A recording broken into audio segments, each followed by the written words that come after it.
we all have an equal chance to thrive. And that's multiracial democracy, multi-religious democracy. I think it's a beautiful idea. But the thing that's kind of disturbed me recently is in my job, when I cover race, I'm beginning to see that people don't really believe, a lot of people don't believe this future is plausible.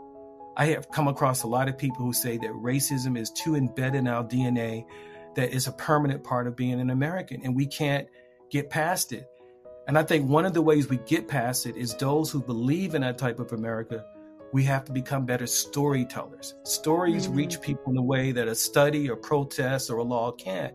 And we have to tell these stories that show that people can change, that racism is not embedded in our DNA, that people can change. Hi, friends. I'm Amy Julia Becker, and this is Love is Stronger Than Fear, a podcast about pursuing hope and healing in the midst of personal pain and social division. I'm talking with John Blake today. You may not have heard of him because he's often the person doing the interviewing. He is a CNN award-winning journalist, but also the author of a beautiful new memoir called More Than I Imagined. And I could have talked with John for hours about his experience. I had so many questions for him about growing up as a biracial kid in West Baltimore, about attending Howard University and working for CNN for decades now, about his own understanding and the deep thinking he's done about race and faith and the role of relationships in repair and in moving towards an integrated society here in America, about his experience of just learning about his own white family as a young adult and a young man. I really hope you will enjoy this exploration of both the personal and social aspects of race and faith and family and country as much as I did. Well, I am sitting here today with John Blake, and his official bio is that he's an award-winning CNN journalist and author of a new book, a new memoir called More Than I Imagined, What a Black Man Discovered About the White Mother He Never Knew. And I've also been sitting here with John off the record for a few minutes, and I can say not only is he exactly what I just described, a CNN journalist who's won awards and written this beautiful memoir, but I also can just tell from just a few minutes together that he is a warm and personable man who's really good at asking other people questions. But I've got him here now to ask him some questions. And John, I just wanted to start by saying thank you for being here with us today. Thank you for inviting me. Thank you. Oh, absolutely. So I really loved your book. It was, I when I'm working on a podcast, I usually have the book that I'm thinking about as my breakfast and lunchtime reading. So usually it sits with me while I'm while I'm eating breakfast or lunch. But every so often that book makes its way to my bedside table, because that's where I read the books for pleasure before I go to bed. And your book made it onto my bedside table. So that's like a mark of high praise in terms of just its real readability. I mean, there's just a story you're telling that's so compelling that as a reader, I wanted to find out. And yet you're also doing this work of talking about race in America, religion in America, Blackness, whiteness, forgiveness, faith, all of these different questions and topics come up through the course of reading your personal story. And you did a really masterful job of weaving that all together. Of course, listeners may not have read your book. So I thought we should start by at least asking you to give just kind of the 20,000 foot version of your story. And then I will ask you more questions about that. Okay. Well, thank you for those kind words. My story is kind of like a detective story, and that's the way I tried to write it. There were these mysteries about my family and about my own identity that I wanted to untangle. So to sum it up, I would say that it's a story about how I grew up in this infamous Black inner city neighborhood in Baltimore. And people know it because it's served as a setting for the HBO series The Wire. And it was also the location for this big race riot / uprising in 2015 when a Black man named Freddie Gray died in police custody. So this is an all Black world I grew up in where nobody liked white people and we hardly ever saw white people. The challenge for me is that I had a white mother in this world. And so my parents met in the mid 60s when interracial marriage was illegal. There was no Obama or Kamala Harris. There were no biracial role models. And my mother disappeared from my life not long after I was born. And no one in my family told me why she disappeared. All they told me is, your mother's name is Shirley, she's white, and her family hates Black people. So my story is me trying to grow up, trying to figure out why my mother disappeared, trying to reconnect with her family, and trying to overcome this tremendous hostility I had toward white people. And I had to, in a sense, how do you accept people who don't accept you? And that was one of the struggles that kind of followed me throughout my story. Yes, thank you for that. And there are a lot of elements of mystery, that you as a child were exploring, and then that we as a reader kind of encounter as well. I want to talk to you about your dad for a minute, just because he comes in earlier in the book than your mom, and we'll get to her as well. And it was interesting for me because I felt myself, I found myself feeling a lot of anger towards your dad. Yeah. Because as a kid, he was not around a lot, and Right. I wanted him to be there for you. Right. At the same time, I think you do a really wonderful job of putting the choices he made into the context of the reality of being a Black man in America at that time. So I wondered if you could just talk about your understanding of your father and what was, hard for you as a kid, but also your, I think, real compassion for him in terms of making the choices that he made. So I think that's a helpful, again, it's your personal story, but I think it's helpful for any of us who start to pass judgment on people who seem to be making what, in my mind, again, initially reading the book, was a selfish choice to be away from his kids. And you were able to complicate that for me in an important way. So could you talk about that? Yeah, my father was my first hero, and he was a merchant marine. So he would spend about 8 months out of the year overseas. And to describe him, he was quite a character. He was the type of guy that spent 3 extended periods in war zones. He was in World War II, Korea, and Vietnam, and he was the type of person that missed it. He loved the adrenaline action of being in dangerous situations, being in shipwrecks at sea, being in Saigon during Vietnam when the Viet Cong is, coming after him. He loved that travel. What he did not like, though, is family life and being around his kids. That was dull compared to what he experienced overseas. So I didn't see him as much as I wanted as a kid. But as I think about it, because I didn't know my mother, I took what I could get. So any time I could spend with him was precious to me. And I was too young to really hold that against him. That came out later. And he was, one of the things I look back, I really appreciate about him. He was a Black man that was born during the Great Depression. He experienced tremendous racism. He once told me, I've been called Nigger so many times that I thought it was my middle name. And he didn't spell out Nigger. Yeah. But all the time I knew him, I never heard him use a racial slur to talk about white people. And I never heard him say all white people are like that. Really free of a lot of the hatred and bitterness that consumed so many Black people who grew up in that Jim Crow era, who saw all that racism. And that's something I really appreciated about him. He was just I thought he was quite a character. He was, as a journalist, I met people like Nelson Mandela, all these tremendous people. Charlton has, just celebrities and public figures. But my father is, to paraphrase that commercial, is the most interesting man in the world to me. He was just fascinating, all these different sides he had to him that would only reveal themselves later. And I'm curious too, because it seems like, do you think that his lack of kind of blanket antipathy towards white people emerged from that experience in the Army and the Merchant Marine? And also, I think you make reference to one of the reasons he felt compelled to stay in the Merchant Marine was not just adrenaline, but also that he experienced a degree of freedom there that he was not afforded living on American soil. Right. That's an excellent question. That was key to my father's character. So he joined the Merchant Marine during World War II in 1944. The United States Armed Services did not integrate until 1948. But already in 1944, he was sailing the seas with white men. And one Okay. of the things I'd said in the book is I talk a lot about the importance of interracial relationships. And so my father was on these ships with these men, and then he was bunking next to white men. He was sharing dangers at sea with them.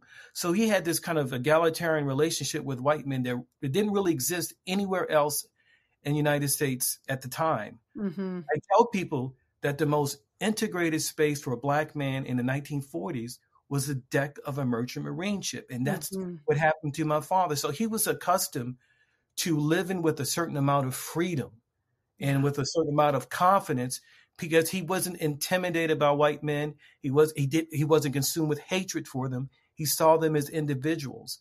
And he brought that back when he when he came home to the United States. He brought that attitude back. And that kind of scared people, my family, because they saw him taking chances and treating white people and frankly going out with white women in ways they thought was going to get him killed. But Yeah. that's how he had been accustomed to living. Yeah, and he never let it really slow him down, right? I mean, Oh, that never did, slow down. He was which kind of brings us to your mom, right? That he yeah, pursued your mom after right. he asked her to lunch one day, and that was not something that her family was a big fan of. And I'm curious about how well I know from reading your book, but how did you, for the sake of listeners, come to understand more about who your mom was? And I'm curious about how meeting your mother and eventually her family changed your own understanding of white people. So I guess Yeah, really that's a question about your mom as well as your own. Even though you grew up with your dad having this posture, you also have, as you mentioned, grew up in a predominantly Black neighborhood that did have a lot of hatred towards white people. So how did all those things come together, I guess, towards your late teens? it came together in one dramatic, shocking incident Mm. at 17 years old. So again, I grew up in this all black world where nobody liked white people and we hardly ever saw them. During my entire time in public school, from Head Start to high school graduation, I only saw one white student in any of my schools. Mm. And we stared at her like she was Bigfoot. We couldn't believe, what are you doing here? Yeah. And even though I had a white mother, I absorbed some of this hostility toward white people. I didn't like them because I think on some level, of course, because I knew my mother's family rejected me, but it was also because of the world I grew up in. So I grew up like, as I call myself a closeted biracial person. I Mm. wouldn't tell people that my mother was white. I would mark her race as Black on school forms. So by the time I was 17, I had resigned myself. I will never know my mother. I will never know her family. I didn't even know what she looked like. And then one day my father comes to me and he says, hey, you want to meet your mother? And that's how he operated. It was just like a bombshell. There was no preparation. And suddenly I found myself 3 days later being driven to this really menacing looking big red brick building on the outskirts of Maryland. It looked like the set for the Shawshank Redemption. Mm. And I, along with my younger brother Patrick, we were guided into this waiting room. And as we waited for a mom to appear, we could hear people moaning in pain in the background while others were just kind of laughing, like hysterical laughter. And then this thin white woman came out into the room and she looked at us and her eyes lit up, her face lit up. And she said, oh boy, so good to see you. And she kind of shuffled and half ran toward us and we hugged her. And that was my mom. And that was the first time I saw my mom. So that was awkward. But what was even more strange is the setting. I was standing in the waiting area of a mental institution. Yeah. My mother had been institutionalized she had schizophrenia, a severe form of mental illness. I didn't make that discovery until that very day. No one told us. We had to make that discovery in the waiting room. And to answer your question, it would take me years to digest the impact of such a meeting, but there was one thing that was immediately clear to me. Before I met my mom, I had a certain image of white people. I thought Mm. that no white person could understand what it meant to be Black, to be discriminated against, to be looked down upon, to be treated with contempt because of the way you were born. Mm-hmm. When I saw my mom there and began to talk to her and realized that she had been staying in this hellish place for all these years, she shattered all those assumptions within like the first 15 minutes of the meeting. And I remember thinking, I've never seen a Black person suffer like that. So the impact of that meeting was, it was the first time I had felt empathy for a white person. Mm-hmm. Yeah, I marked in the book when you wrote, I thought that we, meaning Black Yeah. people, had a monopoly on suffering. Yes. And I think one of the things I struggle with a little bit, as I mentioned to you before we started this interview officially, I have a daughter with Down syndrome, and having the experience of disability in our family, and intellectual disability in particular, because I think there is a lot of bias against people with intellectual disabilities, both in personal and social and kind of legal structures in our country. And so I do feel like that gives me similarly kind of like a window into the world of people who are marginalized simply because of some factor that is true about the way they were born, that I wouldn't have had otherwise as a white person. On the flip side of that, I don't want to create like false equivalences, to pretend that, for my daughter growing up in a, again, kind of economically stable and, with married parents, whiteness, all the different advantages she has is the same as, growing up Black in America. And it's not the same history. It's not the same social milieu. At the same time, I do think it does provide and has provided a place for connection, for empathy, for relationships, and even for action on my part. But I guess I wonder for you, in having empathy for your mom, did that extend out to like white America in general? Was it just a like window into the possibility of that? Like what was it? Was it a starting point for something that went beyond your mom, or was it Yes. more, okay. Can you talk about that a little bit? Yeah, definitely. It was the start of the shift in my racial attitudes. And it kind of extended when I began to meet other white members of my family. But what was also key is that when I went to college, like a year or two, really a year after I met my mom, I happened to join a church that was interracial. I didn't know it was interracial. If I knew it was interracial before I joined it, I probably wouldn't have joined, because I felt really uncomfortable around white people, even though I had just met my mom. But attitudes take a time to shift. Yeah. But when I joined that interracial church, that was also key, because that was the first time I saw white and Black people and brown people as genuine friends. I remember going to the church and seeing them hug one another and call each other sister and brother, going to each other's homes, and this is key, after Sunday, having Bible studies in living rooms, opening up to vulnerabilities in their lives, sharing secrets and struggles. I had never seen that before. And then when I joined the church, I experienced that. I befriended young white men my age who were so different from me on the surface, but as I got to know them, they weren't so different. So that kind of cemented that. And I think when that happened, that was the first time in my life I felt vulnerable around white people. And I felt like I could express that. So joining that interracial community after meeting my mom was very key to kind of cementing those shifts of racial attitudes I first felt when I met her. Yeah, that makes a lot of sense. And throughout the book, you've kind of woven your experiences of church, beginning with the Black church, later with some interracial churches. And towards the end, this is a different, I believe, interracial church where you describe a conversation about church leaders who were talking really honestly about racism. And this is page 154. I'm just going to read a little bit of it because I think it's such a great exchange, where someone named Inez is talking to someone named Nibs. And Inez told Nibs she thought she knew why he said she was angry. So there's a lot going on, right? Woman. Yeah, an angry Black woman. Angry Black woman, and Nibs is a white man. Right. Correct. Okay. So she's saying, look, do you want to understand why you're talking about me as angry? Are you willing to receive it? She said. Nibs pondered for a minute and then said, okay, let's hear it. I'm guessing that you as a white man in power are not accustomed to having a Black person treat you as a peer, and you are not accustomed to having a Black woman stand up to you. My treating you as an equal is something that makes you angry, And instead of owning up to that, you project your anger onto me. Is that right? Nibs was quiet before finally saying, yes, I think you may be right. I am in uncharted territory here. When Inez what Inez said next stunned him again. Now we can work with this, she said. As long as I know that you know, and that you will occasionally acknowledge your racism, we can work together. You may be surprised at your racism, but I am not.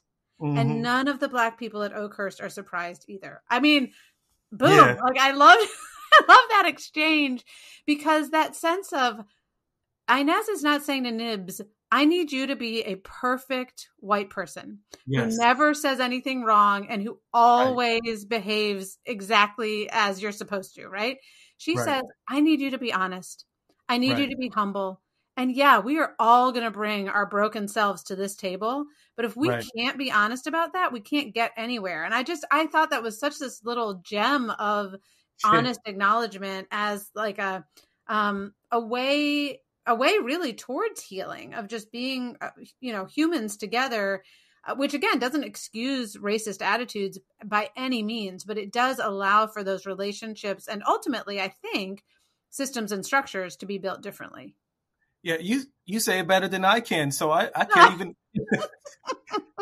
Let's move on to the next question. You said it so well, but no, it's true. I love that exchange too, and I saw Inez and Nibs about a week ago, and Inez is just as fiery as ever. But I think what I liked about that is that what that exchange is something I also experienced as I began to meet other white members of my family.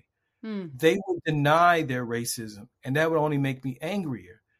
But if you admit it, for Black people or brown people, that's not surprising. It's racism is a sin. We all have sin. Yeah. If you can admit it, we can move on. And I think what was really important about that also is I went to a lot of different interracial churches, but that church was different, and it led me to believe that there's a difference between a racially mixed church and a racially integrated church. A racially mixed church, Black and brown people, they share the pews, but they don't necessarily share power.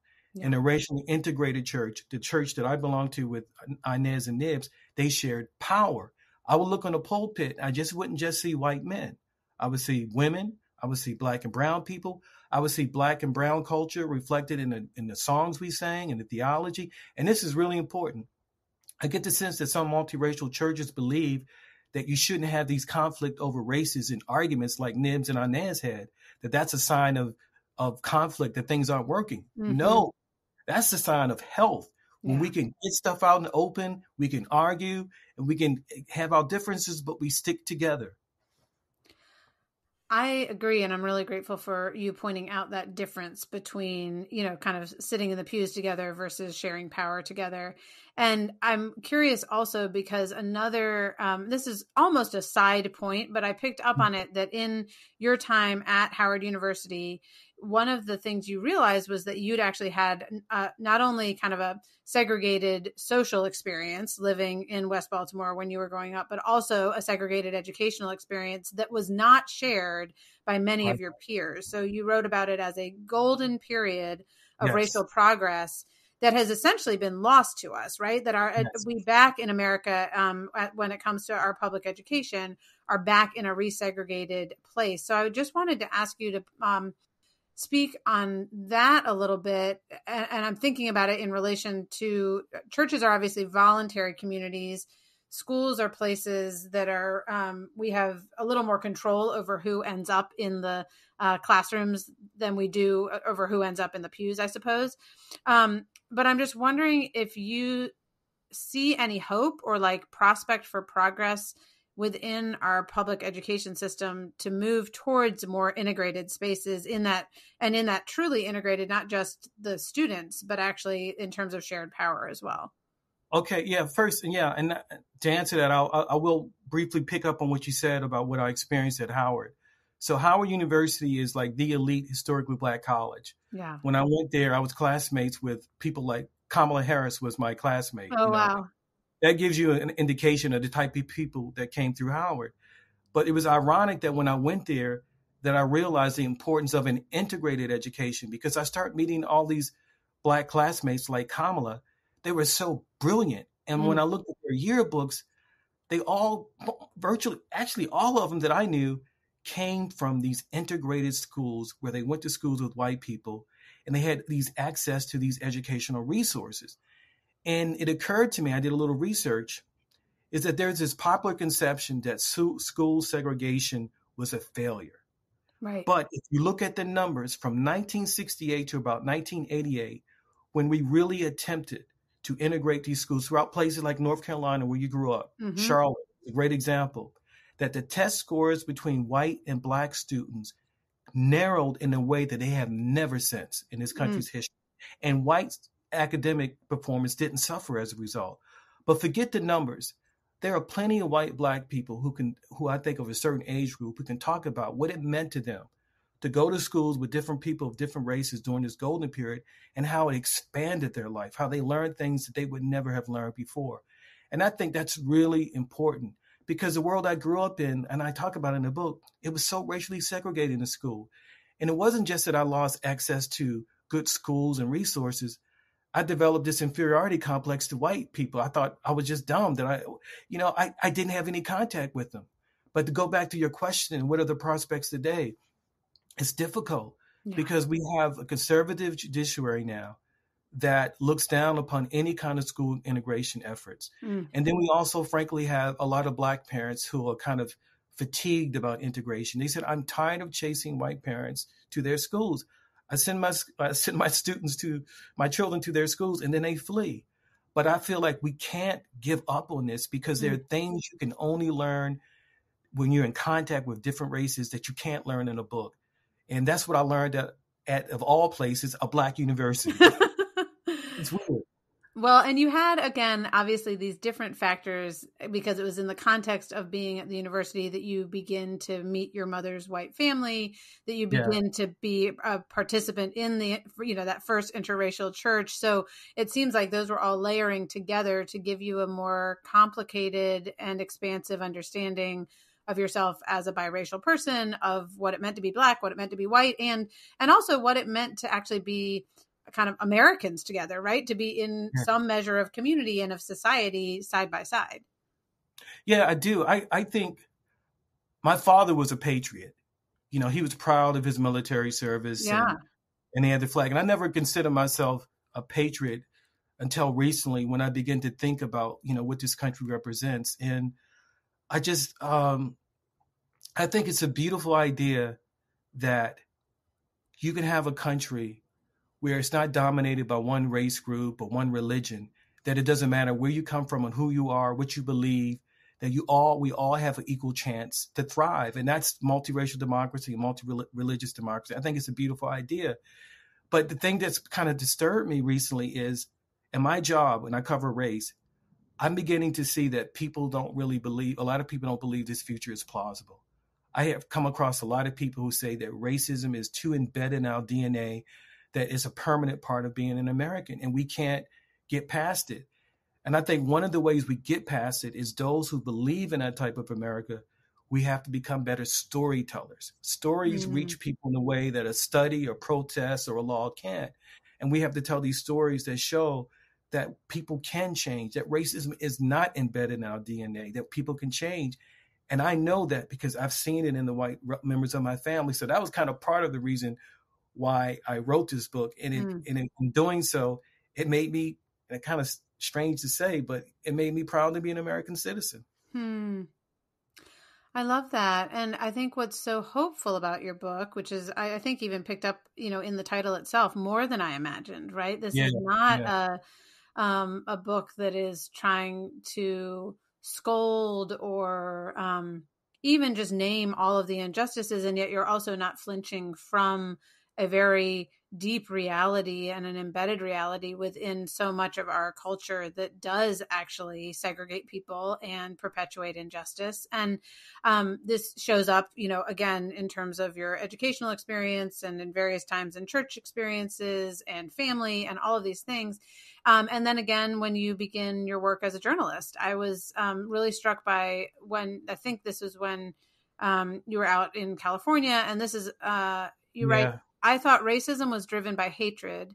South Yes. Central, so reporting in South Central LA, is that right? Am I remembering that Yeah, you're correctly? right. You're Um, correct. taught me that wasn't always true. Racism was also driven by indifference, which seems Yeah. to me really a really important point, especially for kind of quote unquote nice white people. Yeah. And I can be in that category myself. So I think indifference is a much, much more insidious form of Yes. racism for someone like me than hatred is. And I would really love to hear you talk about that racism as indifference and how that plays itself out in our culture. Yeah, I really believe that, and I've experienced that. I experienced it first with some of my white family members. When met my mother's sister, Aunt Mary. This is a woman who had no contact with me for about the first 25 years of my life. Mm. And suddenly one day she said she wanted to meet me. And I remember I met her. I thought she wanted to apologize for her absence. But she didn't apologize. And she said, when I finally asked her one day, I said, well, why didn't you reach out to me when I was a kid? I could have really used you. Was it because I'm Black? And she said, no, it wasn't because you were Black. It was because you weren't Catholic. So she denied that racism. Yeah. And what I think she didn't understand, and I was so angry at her, is because all those years she was indifferent.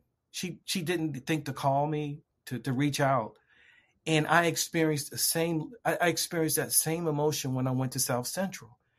I remember I was much closer in age to those young men who were being killed. So for people who don't know, I worked in South Central Los Angeles as a journalist in the early 1990s. Mm-hmm. And in 1 year in South Central Los Angeles alone, there were about like 500 murders. Mm. And I remember almost every day I was going out to cover a shooting and I was seeing young Black people, often many of them children, being killed. And I remember just going out there day after day, seeing all that death of people who looked just like me. And I said to myself, white America would never accept it if white kids were dying at this rate. And that's when it began to hit me that racism, that the indifference part is the most sinister part. Because if somebody hates me, at least they see me. Yeah. But when you don't even recognize me, when you just drive past and you don't even notice the level of death in these places, that is the thing that hurt me. It hurt me when my white family was indifferent to me, and it hurt me when I saw it in places like South Central. Yeah. And I do think that I don't know, the way social media and kind of on the ground reporting of some of the injustices when it comes to police brutality and some of the realities of living in cities across the American landscape right now. Do you think that has changed any of that in terms of indifference? No, and I've really been thinking a lot about this.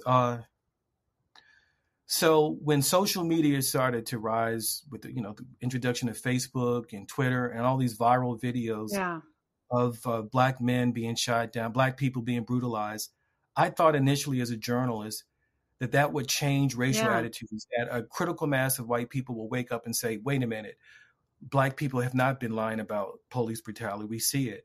I thought, for example, with all the kind of raw racism that greeted Obama's election, that would shift attitudes. Mm-hmm. I thought with George Floyd protests, that would shift attitudes. But one thing I began to realize when I looked at my own life is that I said, you know what? Facts don't change people. Relationships do. You can present people with facts, with videos, with protests, but that's not enough to shift racial attitudes. It has to be through these interracial relationships in these communities. That also has to be part of the toolkit. I'm not saying these protests aren't important. I'm not saying changing laws is important. They're vital. But I think what we've forgotten in the past couple of years, because I think we've been seduced by the power of these videos, is that nothing replaces being in relationships so that a person like Inez and Nibs could encounter one another and change one another. And so that somebody who had to reconnect with white family members who used the N-word, who thought that white and Black people should live apart, that I had to somehow connect with them and build a relationship. That is also important. And I think we've forgotten that. And what do you think that looks like for the, average American, white or black? It might be different Right. for depending on who you are. Um, but to actually pursue relationships when you don't already have them, right? Like what does that look like? That's an excellent question. It's a tough question because our lives are very segregated. Yeah. Uh, but I would say one is that it's important to join groups where not everyone looks and thinks alike. It can be a community of worship. It can be a bowling league. It Yeah. can be any kind of group where you're around people who are different. I think that's really important. I think you got to be also honest. I thought about this. If you're a white person who lives in Idaho, there are no black and brown people. Yes. You can't like put an advertisement online and say looking for a black friend. Right. But I think it's something that Nibs taught me. Nibs is the pastor you referred to. Nibs was a guy who grew up in the Jim Crow South who thought that black people were subhuman. He absorbed all that racism. And I asked him, what changed you? What began to change you? And he said he read this book called Cry the Beloved Country and set in South Africa. Yeah. And it was about a black minister. And he said when he read that book, along with To Kill a Mockingbird, he began to see black people as human beings for the first time. He said, gosh, they might be human just like us. So if you live in an all-white world, expose yourself to stories from black and brown people, from things from a different perspective, and step into that world, because empathy is really important. And stories can build empathy in a way that no other device can. I love those answers, and that's such a just practical reality for so many of us. For me, I was a African American Studies minor in college because I had read Beloved in high school by Toni Morrison, and it was a really transformative experience for me. We did not read in high school very much African American literature at all, but reading that book was transformative. And so I took an African American literature class in college and said, give me more of this. Like there was a truth and a depth to it, I think, for a variety of reasons, partially because I was still trying to figure out what I thought about having grown up in a segregated, functionally town in North Carolina, and because I thought the writing was really beautiful. And also I think for most of the African American literature I was reading, there was a faith dimension that also really spoke to me. But as a result of that what it also meant was in college I had black professors because those classes, and so I was in a position where I had a number of brilliant black scholars who had authority in my life. And that for me, as a white kid who had grown up in really white spaces, I didn't think about it at the time as meaning anything. Right. I remember later on someone saying, well, have you ever had a black person in authority over you? And I thought, well, yes, I actually have. And that you're right. Yes. That probably shaped me in ways I didn't even know at the time. And there are lots of white people who don't grow up with that experience. And those things seemed like these kind of minor choices that I made as a 19-year-old. And yet those little one decision to read a book or to take a class or whatever it is can lead down a path that ends up in a very different place than I might have been otherwise. And so I think it can seem almost like a small thing to say relationships, but it's really a big thing. I want to pick up on what you just said because I think it's so important. Yeah. I read this quote by Plato, and it says something like that: empathy is the highest form of wisdom because it requires one to suspend one's ego and step into another person's world. And that's what, reading a book like Beloved, if you're a young white woman from North Carolina, that takes wisdom to step into another world to learn empathy. But I also want to say this. What are the two most integrated institutions in this country? The military and the educational system, university system. What are certain conservatives going after? The military and the educational system. They're talking about the woke military. Right. And they're trying to attack it for all these, these experiences that they're exposing all these different people to in the military. And what are they trying to do in schools? They're trying to make sure that a young white woman won't read a book like Beloved. They're trying to segregate it because they know the power of human contact, how it can develop empathy between races. And that's why we have segregation in the first place. I used to think that Jim Crow arose just because white people hated black people. It's a deliberate political strategy.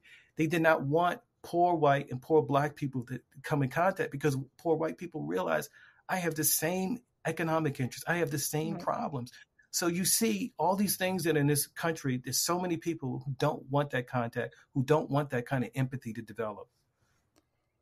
And yet, I do think, I mean, as you've said, there's reason to despair when it comes to some of these things. And there's reason to hope because we do, to your point about like we have a country that, as flawed as we are, has been founded upon ideals of actually building these types of relationships and being stronger for it. This is kind of a rabbit trail that I won't make us go down for too long because I know we're coming to the end of our time. But you also write about your grandfather, your white grandfather, throughout this book.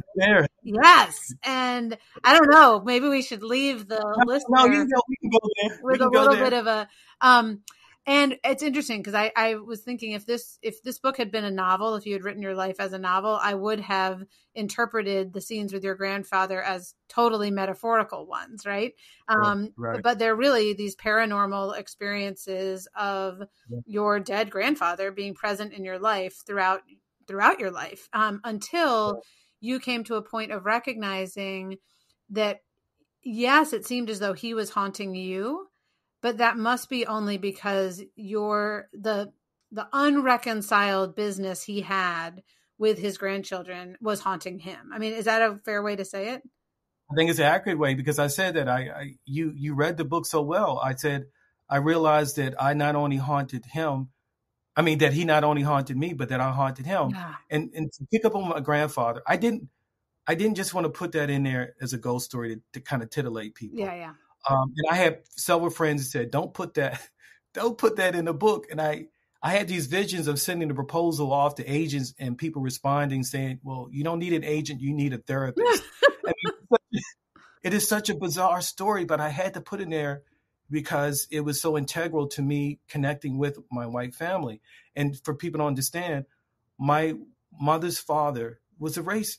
I don't like saying was a racist because people more than just their worst act. Yeah. But he had a problem with racism. Yep. When my father tried to see my mom, he assaulted my father, called him the N-word, had him arrested. He never wanted anything to do with me or my brother when he was alive. Mm-hmm. I never met him, saw him.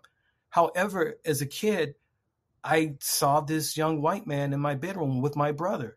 And to speed up the story, I put that experience behind me because I didn't know what to do with it. But when I got married, this same white man appeared with my wife in the bedroom and terrified us. So I figured I showed her a picture of this, I don't know what you want to call it, apparition. I said, did he look like this? She said, yeah. I said, that's my grandfather. I had to figure out what did he want from me. And what I've learned from that is this. You hear when people talk about racism, that racism hurts white people. Yeah. And I understood that on a political level. Yeah, you vote against your economic interests. What my grandfather taught me is that racism hurts white people on a deeper level. Yeah. It poisons their soul, and they know it because there's only one race, the human race. And when we look down on somebody because of their skin color, I think a lot of us know it violates something inside of us. And I think my grandfather was a man of conscience, and it haunted him. He felt guilty the way he treated me, the way he treated my father, that he had no relationship. And that guilt was such that even the grave couldn't contain it. Mm. He had to reach out to me from beyond the grave to show me that he was more than his worst act. And I had to be able to recognize that in him. And that was crucial to me. So I had to put it in there. Well, I really do think the resolution of that story is so important because it is, I agree with you, it is pretty easy on paper to say economically it works better when we all decide to get along, right? But there is this, even for I actually feel this way, even for the people, the kind of elites of our country for whom you might say it's in their economic best interest to oppress others. I still think that it is not in their human self-interest to oppress Yes. anyone. I mean, I do think Yes. that is an act of self-destruction, especially for anyone who believes in the idea that we are created in the image of God. When we Right. deface that image in another human being, we are defacing that image within ourselves, and we are missing out on the abundant goodness and love of God that we are invited into. So I thought that was a really important story to have as a through line through the book, in order to start essentially reckoning with that common humanity that honestly is all the more, theoretically at least, beautiful when we can recognize our diversity, right? That there's Right. something that holds us in common, and we can celebrate that we're not all the same. Right. Well, we are coming to the end of our time, and I thought I would just finish by asking you if there's anything more you want to say. This podcast, I often introduce it by saying that it's a podcast about pursuing hope and healing in the midst of personal pain and social division. And I think, again, your book really fits under all of those categories: hope, healing, personal pain, and social division. And so I wondered if you had anything more you'd like to say about how you've been able to pursue that hope and healing in the midst of personal pain and social division. Well, thank you. My mom has helped me a lot. Her example, she has taught me a lot about hope. So,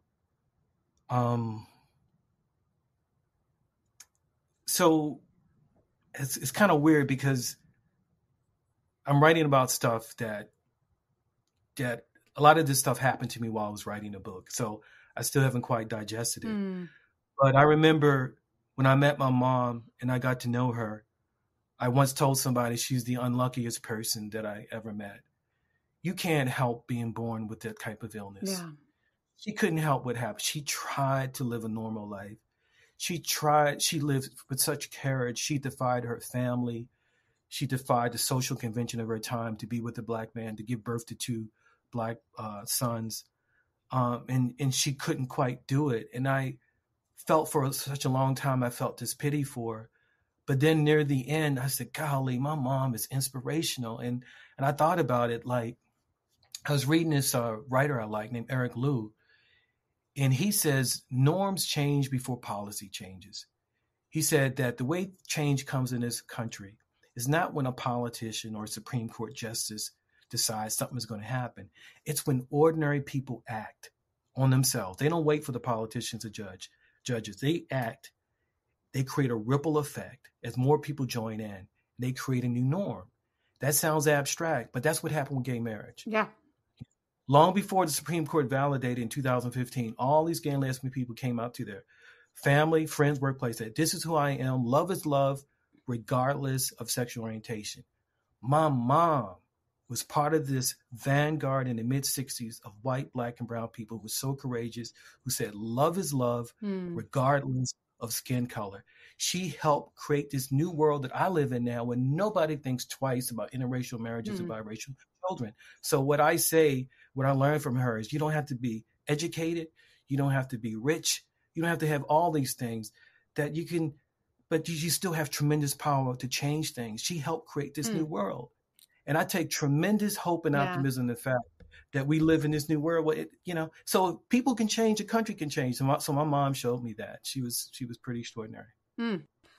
That's a beautiful place to end this conversation, but also to really give a taste of the story that you've been able to share in the pages of your book. So thank you for your book, and also thank you for taking the time to talk with us today. Thank you, AJ. Thanks, as always, for listening to this episode of Love is Stronger Than Fear. We do rely on you to spread the word about this podcast, and that happens anytime you share it with a friend or give it a rating or review. Please do be in touch with me. This actually is the final episode of this season, so we'll be back in the fall with more. And if you have suggestions for guests in the upcoming year, please let me know. My email is amyjuliabeckerwriter@gmail.com. But we're taking the summer off, so see you in a couple of months. Before we go, however, I want to thank Jake Hansen for editing this podcast, Amber Beery, my social media coordinator, for doing all the other work to make sure that it happens. And of course, I always want to thank you for being here, for listening, for letting other people know about this work. And I do hope and pray that you will carry with you the peace that comes from believing that love is stronger than fear.